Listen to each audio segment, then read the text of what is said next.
कहानी की शुरुआत में हम देखते हैं एक आदमी को जिसने अपने चेहरे पर एक नकाब पहन रखा है और उसका शरीर जख्मी है।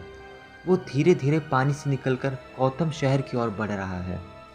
दूसरी तरफ हम ब्रूस वेन को देखते हैं जो एक पार्टी में होते हैं। पार्टी के होस्ट गौतम शहर के सबसे बड़े हॉस्पिटल के ट्रस्टी हैं, जो कि अपने हाथ में माइक पकड़ के बोलते हैं, गौतम शहर हमेशा वेन फाउंडेशन और ब्रूस वेन का आभारी रहेगा। हर कोई ब्रूस के लिए तालियां बजाने लगता है। कुछ ही देर में पार्टी ख़त्म होती है। अपनी शानदार कार में बैठकर वेन मैंशन पहुंच जाते हैं, जहां पर अल्फ्रेड पहले से ही गेट खोलने के लिए मौजूद होते हैं।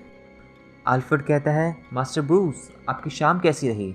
जिसके जवाब में ब्रूस बोलता है, आज की शाम भी ठीक वैसी ही रही जैसे पिछली कई दिनों की थी। ब्रूस अपने बेडरूम की ओर बढ़ता है और अपने बेडरूम की विंडो पर जाकर अपने शहर गौतम की ओर देख रहा होता है। पिछले कई दिनों से शहर में पूरी तरह से शांति है। यहाँ पर कोई भी नया क्राइम नहीं हुआ था। कुछ ही देर में ब्रूस अपने बेड पर सोने चले जाते हैं। अगले ही सीन में हम वापस उसी आदमी को देखते हैं जो कहानी की शुरुआत में पानी से बाहर निकल कर आ रहा था। अब इस आदमी के हाथ में एक बड़ा हथियार है जिसके ऊपर खून लगा हुआ है और ये आदमी एक घर की ओर बढ़ रहा है। सीन चेंज होता है। इस सीन में हम अल्फ्रेड को देखते हैं। अल्फ्रेड हाथ में चाय की एक प्लेट पकड़े हुए हैं। अल्फ्रेड उस प्लेट को टेबल पर रखते हैं और विंडो के पर्दे को खोलते हैं, जिससे कि बाहर की धूप ब्रूस के मुंह पे आकर गिरती है और ब्रूस अपने बेड पर उठ खड़े होते हैं। अल्फ्रेड ब्रूस को न्यूज़पेपर पकड़वाते हैं और कहते हैं, शायद अब आपकी नींद वापस से पूरी ना हो सके। ब्रूस न्यूज़पेपर की ओर देखते हैं, जिसकी फ्रंट पेज पे एक हेडलाइन छपी होती है, गॉथम्स न्यूज़ साइको। ब्रूस ये न्यूज़ देखते ही अपने बैटमैन के सूट में आ जाते हैं और क्राइम सीन पर पहुंचते हैं, जहां पर पहले से ही कमिश्नर गॉर्डन और उनके कुछ ऑफिसर जगह की जांच कर रहे होते हैं। ब्रूस के सामने 2 डेड बॉडी पड़ी होती है। बैटमैन को देखकर गौतम बैटमैन को देखकर गॉर्डन उनके पास आते हैं। बैटमैन उससे पूछता है, क्या ये काम जोकर का है? गॉर्डन बोलता है कि नहीं, जोकर तो आर्कम असाइलम में बंद है और ये बात मैंने आज ही सुबह कंफर्म भी की है। गॉर्डन बताता है कि कल रात इस सड़क पर 3 खून और हुए हैं। क्राइम सीन देखने के बाद ये बात साफ थी कि ये काम किसी साइको का ही है। इस खून के पीछे कोई मकसद नहीं नज़र आ रहा था। कोई चोरी नहीं हुई, कोई भी सामान अपनी जगह से नहीं हुआ हिला था। बैटमैन की नज़र एक छोटे बच्चे पर पड़ती है जो कि कमरे में एक कोने पर बैठकर रो रहा था। वो बच्चा बैटमैन को देखकर उसे गले में लिपट जाता है और बोलता है, उस आदमी ने एक मास्क पहना था और उसने मेरी आंखों के सामने मेरे माँ बाप को मार दिया। इतना सुनते ही बैटमैन अपनी पुरानी यादों में खो चुका होता है। उसकी आंखों के सामने उसके माँ बाप को मार देने वाला सीन याद आता है, जिस वक्त वो भी कुछ ना कर सका था। बैटमैन को ये बात अच्छी तरह से पता थी कि वो बच्चा भी कुछ नहीं कर सकता था और ये बात वो कभी नहीं भुला पाएगा। वो बच्चा फूट फूट कर रोने लगता है। बैटमैन अब मुड़कर जाने लगता है। तभी पीछे से गॉर्डन आता है और बैटमैन के कंधे पर हाथ रख के कहता है कि बच्चा तुम पर विश्वास करता है बैटमैन। इसके बाद हम बैटमैन को देखते हैं जो कि बैट केव में जा रहे हैं। अब बैटमैन अपने सूट को अपग्रेड करने लगते हैं क्योंकि उन्हें ये बात अच्छे तरीके से पता थी कि वो साइको रात में फिर से आएगा। अब रात हो चुकी है और बैटमैन अपनी पूरी तैयारी के साथ एक बिल्डिंग के ऊपर बैठा है। उसके एक हाथ में वॉकी टॉकी है जिसमें वो पुलिस रेडियो सुन रहा है, जिससे उसे गौतम शहर में होने वाली हर क्राइम का मालूम चल सके। रेडियो में से आवाज़ आती है, attention GCPD H17E94। Gautam street से कंप्लेन आई है कि उनके सामने वाले घर में कोई हथियारों के साथ घुस आया है और घर से काफ़ी शोर आ रहा है। ओवर। इतना सुनते ही बैटमैन स्विंग करते हुए बिल्डिंग के नीचे उतरता है और अपनी बैट मोबाइल में बैठकर तेज़ी से एड्रेस पर पहुंचता है। पुलिस अभी तक लोकेशन पर नहीं थी। बैटमैन घर के अंदर घुसता है जहां पर उसे 2 बूढ़े कपल की लाश दिखती है।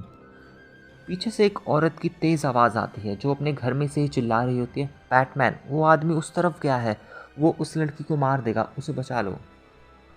इतना सुनते ही बैटमैन काफ़ी तेज़ी से भागने लगता है।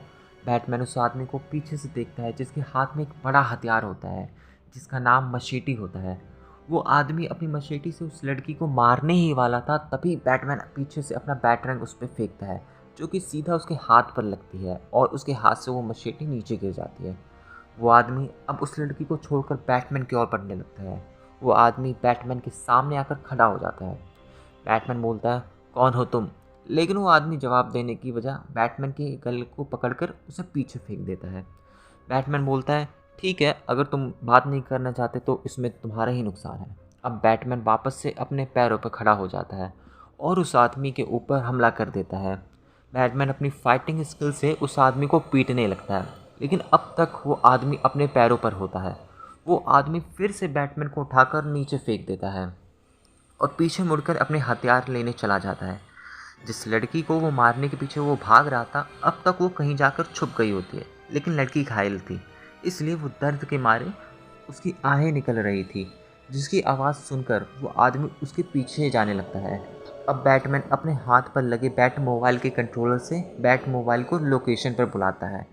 बैट मोबाइल तेज़ी से आती है और उस आदमी को टक्कर मारती है, जिसके बाद उस आदमी का काफ़ी खून निकल रहा होता है।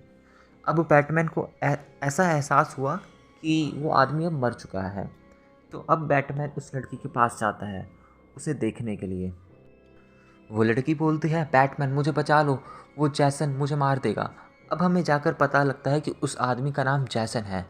बैटमैन कहता है कि वो मर गया। बैटमैन पीछे मुड़कर देखता है, जैसन अब तक उठकर भाग चुका है। लड़की की हालत काफ़ी ज़ख्मी है और उसे हॉस्पिटल ले जाने की ज़रूरत थी, पर हॉस्पिटल में उसकी जान लेने के जैसन वापस आ सकता था, इसलिए बैटमैन उसे बैट मोबाइल में उठाकर बैट केव ले गया। बैटमैन अब उस लड़की के साथ बैट केव में था। लड़की अब बेहोश हो चुकी थी। बैटमैन लड़की को कुछ इंजेक्शन लगाता है, साथ में उसे बैंडेज भी लगाता है। अब सुबह हो चुकी है। लड़की अपने होश में आती है। उसके होश में आते ही बैटमैन बोलता है, तुम सेफ हो, मुझे बताओ तुम कौन हो और वो जैसन कौन है और वो तुम्हें मारना क्यों चाहता है? लड़की बोलती है, मेरा नाम मेगन है। कुछ सालों पहले मैं, मेरा भाई और मेरे पेरेंट्स क्रिस्टल लेक के पास कैंपिंग करने गए थे और उस जगह एक साइको जिसका नाम जैसन वोरहीस था, उसने उसकी फैमिली को मार दिया, लेकिन किसी तरह मैंने उसके पूरे घर को जला दिया और साथ में मैंने उस जैसन को भी मार दिया। पर वो एक बुरा श्राप है जो हमेशा लौट कर वापस आ जाता है। वो बताती है शायद वो उससे बदला लेने आया है और कल रात उसने मेरे ग्रैंड पेरेंट्स को भी मार दिया। इसके बाद मेगन काफ़ी ज़्यादा रोने लगती है। अब बैटमैन इस कहानी को काफ़ी हद तक समझ चुका था। बैटमैन अब जैसन को ढूंढने की कोशिश करता है। बैटमैन सभी गौथम सिटी के हर एक कैमरे में जैसन को तलाशने की कोशिश करता है, पर लेकिन सुबह से शाम हो जाती है और जैसन तो जैसे अब तक गायब था। लेकिन अब बैटमैन ने कुछ सोचा और आर्कम असाइलम के पास जाने लगा। आर्कम असाइलम के पास काफ़ी बड़ा जंगल है और क्योंकि जैसन पहले जंगल में ही रहता था तो हो सकता है वो इसी जंगल में हो। अब तक अंधेरा हो चुका था। बैटमैन अपने हाथ में टॉर्च लेके जंगल के अंदर जाने लगा। थोड़ी दूर चलने के बाद बैटमैन को एक जाल दिखता है। बैटमैन समझ जाता है जैसन आसपास है और अचानक पीछे से जैसन अपने हथियार से बैटमैन के ऊपर वार कर देता है, लेकिन बैटमैन किसी तरह से बार बार बच जाता है। इसके बाद जैसन लगातार बैटमैन को मारने के लिए उसके ऊपर अपने हथियार से वार करने लगता है। कई बार वो हथियार बैटमैन की जान लेते लेते बची। उस हथियार के कारण बैटमैन को काफ़ी नुकसान हुआ। बैटमैन के शरीर से काफ़ी खून निकल रहा था। लेकिन अब बारी बैटमैन की थी।